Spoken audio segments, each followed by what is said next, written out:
Today we have here Pamela Paul, which is the author of 100 Things We Lost to the Internet, a very interesting book that makes us think of what we are losing by using the net. I think it is a very interesting portrait of our hybrid life. The theme of Book City now this year is hybrid life.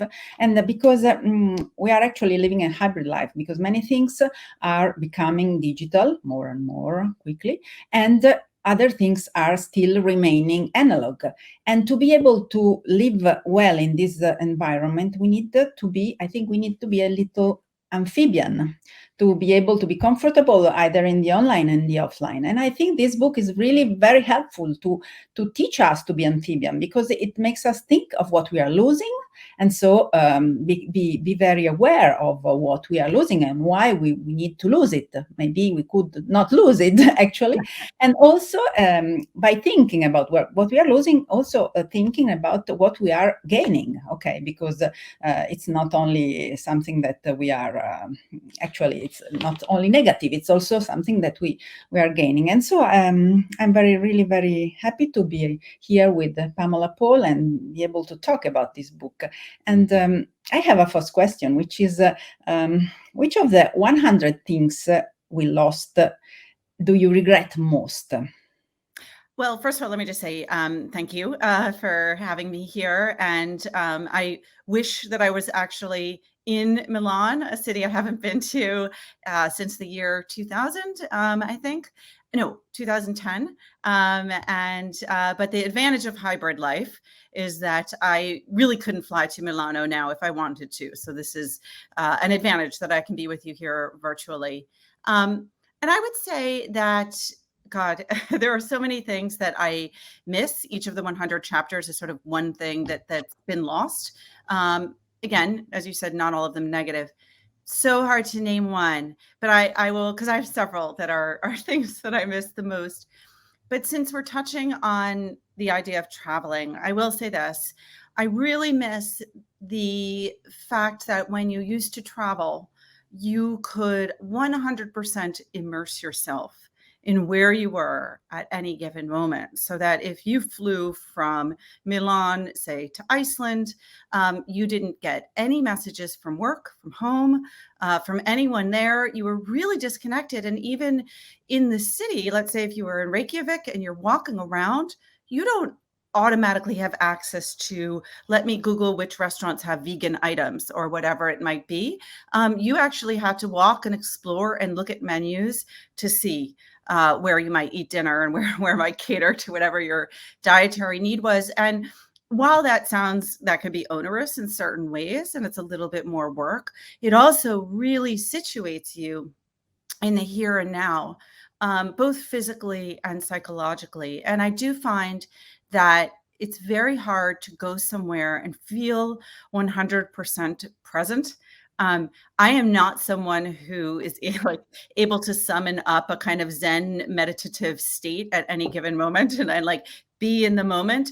So it is already hard for me, and the internet makes it harder because you are never really on your own in a given moment, in a given place. That's really very interesting. I remember that in your book you mentioned solitude as a way of being in a place when you travel and you're alone and you really can, as you said, immerse yourself in the new environment. And it's really something I also miss a lot.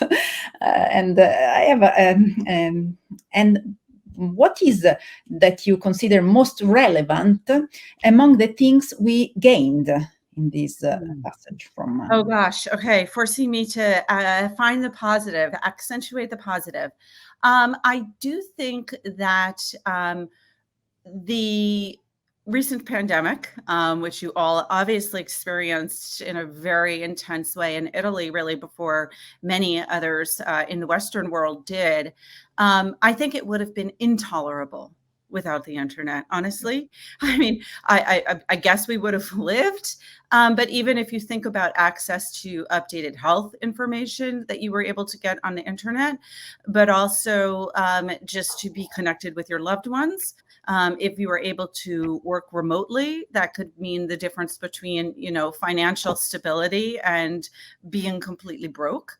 So that was incredibly important. But I think first and foremost, probably as an emotional anchor, the connectivity that the internet offers at a time like that is really invaluable. I mean, if we think back to the early days of the pandemic, which now feels like 12,000 years ago, but also yesterday. If you remember back to that time, right? And just that feeling of fear and isolation but what we were doing is we were all texting our friends about it and our family members. We had constant access to information. Can you imagine like not knowing what was going on or having to wait for like the 6 o'clock news the way you used to have to do before there was this kind of constant access to updated information? So I think writing this book, I started it before the pandemic, but then continuing in the pandemic was very clarifying and eye-opening because I think it pointed me both to the real positives of the internet and the things that we do gain, or the things that we lose, like isolation, which is in itself a gain. And then also actually some losses were much more accentuated during that time as well for the negative, but that's one positive. Okay. Yes. It's very interesting point. And in fact, my next question is about this hybrid life that we are living. I think I would like to ask you: do you think there are advantages in having the chance to live this hybrid life? We, as a generation that has the chance to be either in the online and in the offline. Are there advantages in this situation? And if so, which are the disadvantages? So this is an answer, I think, where you kind of have to take care to think about where we're coming from and what age you're talking about and what walk of life, because I think that hybrid experience is very different for different people. For example, even during the deepest pandemic, there were people who had no choice but to work in person all the time. There is no remote option for someone who is collecting the garbage or as a healthcare worker or needs to make deliveries. And so honestly, living a hybrid life is a bit of a privilege. I think that we're very lucky to live a hybrid life. I feel very lucky, for example, I have an office that I can go to at the New York Times, but I also can work from home. And that's a luxury. Like that is a great thing. I could be wearing pajamas, bottoms right now, and you wouldn't know it. But I mean, that's very sort of superficial. But I do think that it gives us a kind of flexibility that is really welcome in a professional world, in a personal world that has come to feel a bit relentless. So I think that's the positive side. The negative side, again, is that relentlessness, right? Because if you are always available online, then you are always available to work. You are always available to answer anyone trying to get your attention. I feel like living a hybrid life means waking up and knowing that there are hundreds of people standing like right outside your bedroom, knocking and waiting for you to respond, right? Whether they're your followers or they are your quote unquote friends, or they are your real life people or your colleagues or your bosses or your children. Everyone is always in the room with you all at once. So that's another feature of hybrid life that has its pluses and its minuses. Yes. And a question related to the actually education or relationships between generations. How can we, as parents, teachers, educators, deliver the value of these lost things that you describe very well in your book to the generations after ours, who will not have experienced those things? They will at some point they will only have people telling them, okay, there was a time when you could live and actually not being able to be found by phone, on the phone, and other experiences like these. They will be only told to them because they won't be able to experience them. So how can we pass on to them these experiences and make them understand the value that they have, even in an online world? Well, I think that in the sphere of education, particularly primary and secondary education before university, I think that we have really made a grave mistake when it comes to technology, in that the less technology you have, I think the more educated the child will become, because technology is a tool, and it's a tool that can be easily misused. And it's a tool, as you pointed out, I think it's an important distinction between telling someone something. The internet tells us things. It imparts information in a passive way. That's not the way children learn. The word interactive is often used for things in the internet world, like video games are interactive. They are the most passive forms of interactive. They're not experiential learning. No matter how many times you show a baby chick being born via a live cam and cracking open its egg, that is absolutely nothing compared to being right there in the room next to the incubator and seeing and hearing that happen in person. And I think that the internet is, I think that the technology industry, what I call big tech, has been very forceful in terms of getting its products into schools, and they are doing it not to educate kids. Like, that's not their job. Their job is to make money. Let's be realistic. And it's very smart of them from a business perspective, because what do you want to do? You want to hook kids when they're young. You want to build brand loyalty. You want to create habits with addictive, easy to use shortcuts that make things easy. And all of those adjectives, shortcuts, addictive, easy, are not ones that we generally apply to a good education. And I think that, unfortunately, our governments, our school administrators, I don't think that there is any maliciousness to it, but they have succumbed to this sales line, which is, oh, you must use technology in order to be prepared for the 21st century. Absolutely not. Whatever technology is being used in schools is going to be outdated by the time kids graduate. They have no need to do it. I think if you were going to say, well, what is the most useful thing they could possibly do? It would be programming. But again, even the languages, the coding languages, are going to probably be obsolete by the time they graduate. So it's in the same way, learning Latin, for example, might be very useful to kind of getting your mind accustomed to how to learn a language. It is not going to help you in being able to speak another language when you finish school. Beyond that, I think most technology, again, because it is being sold to people to be very easy to use and very intuitive, is easy to learn. There are people in their 80s who never used the internet before. They could surf the internet within 5 minutes, because guess what? It's made to be easy so that people can do it. It's a very successful product. That's a very long, impassioned answer. No, I totally agree. So I think that it's, I totally agree with this view that you have to learn critical thinking more than just technical aspects. But how can we have children and teenagers follow on this, understand this, in your opinion? Well, I think that, again, it would take great leadership for the schools to say, guess what? We're going to put away these Chromebooks, which are basically sales tools sold to you by Google and other corporate tools, and force children, again, to look at the human being standing in front of them in the classroom, to learn how to take notes by hand, which study after study shows is a better way to acquire, process, and retain information. You do nothing for a child by having them take notes on a screen. You are hurting them. So I think that as much as teachers can say, you know what, you want to use the internet, that's for your free time. Play with it all you like after school. Do what you wish. But in school, we are here to learn, and we are here to learn using the most effective technology there is.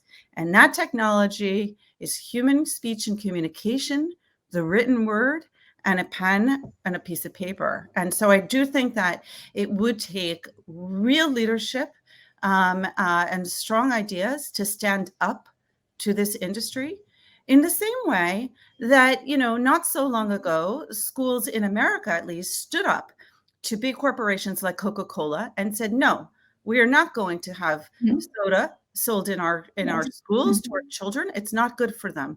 So if the schools and the education systems could stand up to big technology and say, thank you, we don't want your products here. This is not a store. This is not a place for you to get your customers.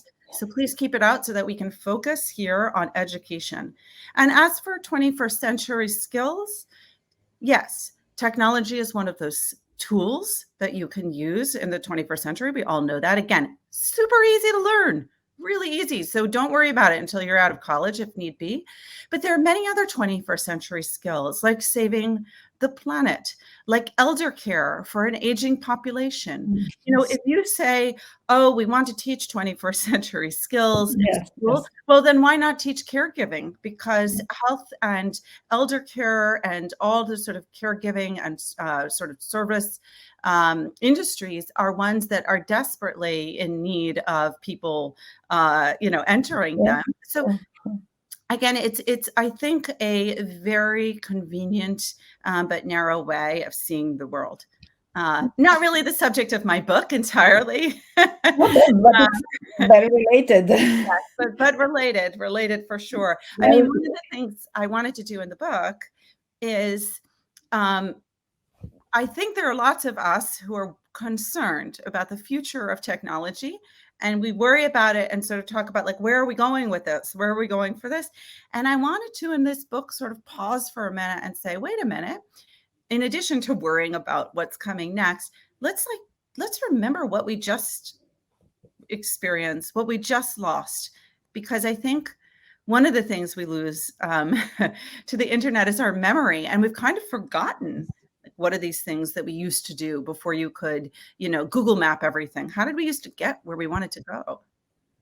Yes, no, that's I totally agree even on this. And also related to this, so the things we lost, I appreciated a lot when you talk about boredom. And so the fact that we are losing boredom, and it's very important for kids to be able to get bored and to find new ideas, because they have to find ideas and use their imagination when they get bored. And I wanted to ask you how to recover some of the things you mentioned in the digital scenario. So how to recover boredom. I remember an interview to one of the founders of Twitter, Eve Williams, who said that he wanted to teach her young kid to be able to get bored. And I was very impressed, because actually Twitter, together with social media, is one of the best boredom killers that we have. Because so what do you think about this? So how can we be able to get bored but also using social media? Well, let me start by talking a little bit about sort of what the advantages of boredom are, because it sounds like something I want to avoid. But I think what the internet has done is provided us at every given moment of our day with our, what we call a phone, but is really a portable internet. It's not like a telephone that we really make calls on anymore. And with that portable internet, you have access, endless and constant access to information, entertainment, escape, connection, conversation, communication of any form. So there is never a reason to be bored, a chance to be bored, as long as you have that portable internet / phone in your pocket or in your hand, because you can't even take the time to put it in your pocket. And I think that when you have all of the input, you are just constantly, your mind is processing it. You're not generating output. You need to have that empty space, that downtime, to not have things coming in order to create, in order to have things come out. And I think most people can recognize this. So in my life, for example, when do I have my interesting thoughts, my ideas, things I want to write about? 3 times of the day. 1, when I'm lying in bed at night, desperately trying to fall asleep, and my mind is like, And then I'll have a thought, or I wake up in the middle of the night, as one is wont to do. I have a little notebook now by my bedside, because I know that no matter how many times I tell myself, oh, I'll remember that in the morning, I'll remember. No, of course you don't remember in the morning unless you write it down. So that's the first place. The second place, in the shower or the bath when I don't have access. I can't tell you how many times I'm sitting in the bath and I like yell to my husband, can you go and bring me a pad and a pen, because I'm thinking of something and I don't want to get out of the bath. And the third time is when I'm driving, if I'm not listening to, a podcast, which of course now we all have the internet in our car too. So you need to try to create those down moments, ideally, not just in the middle of the night in the bathtub or the shower or when you're driving, all of which are times where you really can't stop and write something down, but to think in your empty moments. We're so used to thinking in this mindset of like, I need to optimize every single moment of my day. Or if you're a parent, I need to optimize every moment of my child's day. I need to enrich it. I need to give them things to think about. I need to educate them and provide them with opportunities. In reality, if you do nothing, you're actually serving your child and yourself, right? Because you used to have all these moments in our day that were empty when you were sitting in the back seat of the car, right? And there's no entertainment back there. And you were back there for hours, and maybe your parents were listening to some terrible music that you hated. Or if you were standing online, or if you were, waiting in a doctor's office, okay, there's maybe some magazines, or if you brought a book, you need to create those windows for yourself. And I think that we forget sometimes that technology and using technology it's our choice. It's our choice. So you can use a program that helps you focus. You can turn off your notifications. You can take your telephone, leave it at home when you go and run your errands. And at first, it'll feel really scary. It feels really scary to me, right? It's like, oh my God, what if something happens? No one can reach me. Oh my God, I forgot my phone. But you remember that's actually very freeing. And it gives you some time, again, to be a little bored, to create those moments in your mind where you can have your own ideas and not just have them fed to you. That's very interesting. That pointing out that we have the choice. We still are able to choose either using or not using the technology. And related to this, the choice about how to take what comes from social media for teenagers. You mentioned that one that of the thing we lost is the ability to not be so worried about how do we appear to others. Yeah. So how can we in this aspect help teenagers and young people to, let's say, choose if they want or they don't want to be so influenced by what other people think? Well, okay, first of all, I just have to say, and we forget this, we're the parents. We are in charge, not our children. And if you get your children a phone, for example, if it is your decision what age they get it, if you buy it for them, or if you say, you know what, you save up your own money, you buy it yourself. And if you pay for it every month, if you are paying every month for your child's phone, it's your phone. You're in charge of it. So you decide. And your teenager or your child might not like all of your decisions and the limitations that you impose. But if you think about it, that's the way it should be. If your child came to you and said, Mom, I would like from now on to only eat chocolate ice cream all day long for all of my meals, you would say, no, I'm sorry. Like, I'm not serving you that. We're not doing that. There are limits. You need to pay attention to your health. So why, if your child says, I would like to have access to my phone, to every single app, to all social media at all hours of the day, why do we say yes to that when we know it's bad for their health? So you think about what your ideas are for your family. I think it's very helpful too if the adults follow a similar program to the children. And then you say, you know what, whatever your decision might be, no devices in the bedroom after 8 p.m., say, no devices at the dinner table ever, or any meals, there are no devices, 20-minute limit on TikTok a day, 20-minute limit on Instagram, whatever it is.